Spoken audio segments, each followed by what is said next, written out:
और खबरों की शुरुआत करेंगे तूफान यास की खबर से। गिरदावी तूफान यास साहिल से टकरा गया है। इसके नतीजे में उड़ीसा और मगरबी बंगाल में कई मुकामात पर तेज हवाओं के साथ बारिश हो रही है। इमारतों, बिजली के खंभों और दरख्तों को बेहद नुकसान पहुंचा है। एनडीआरएफ की टीमें राहत और बचाव के कामों में मसरूफ दिखाई दे रही हैं। कई मुकामात पर एनडीआरएफ कारकुनों को जड़ से उखड़ गए दरख्त हटाते हुए देखा गया। तूफान यास के सबब आज कोलकाता एयरपोर्ट से सभी परवाजें शाम 7:45 तक रद्द कर दी गई हैं। इसी तरह रेलवे ने उड़ीसा और बंगाल को जाने वाली तमाम ट्रेनों को मनसूख कर दिया है। बिहार और झारखंड की भी कई ट्रेनों को मनसूख किया गया है।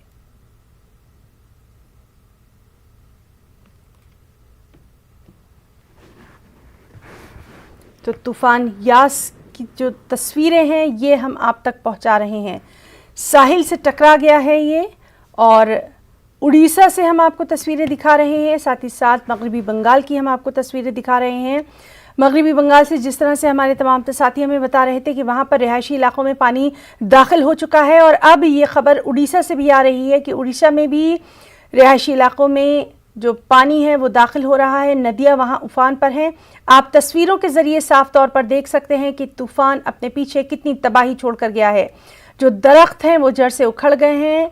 साथ ही साथ जो बिजली की तरसीली लाइनें हैं उनको नुकसान पहुंचा है। मकानों को तो जो नुकसान पहुंचा है, और ये तमाम तर तस्वीर लगातार हम आप तक पहुंचा रहे हैं एनडीआरएफ की टीमों के साथ। जो मकामी लोग हैं वो भी अब आगे आ रहे हैं, और राहत और बचाव का काम जंगी पैमाने पर यहाँ किया जा रहा है।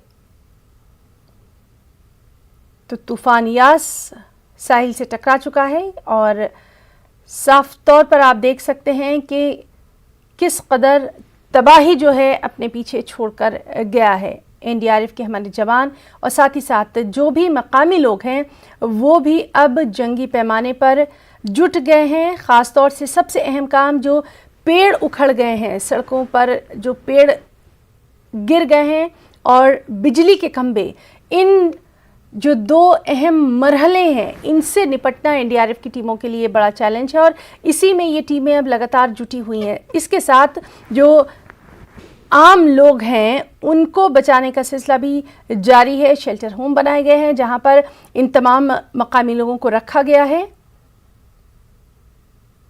और अभी फ़िलहाल ये इत्तला है कि रिहायशी इलाकों में, ख़ास तौर पर मगरबी बंगाल के दीघा या इस तरह मिदनापुर की बात करें तो वहाँ पर पानी दाखिल हो गया है।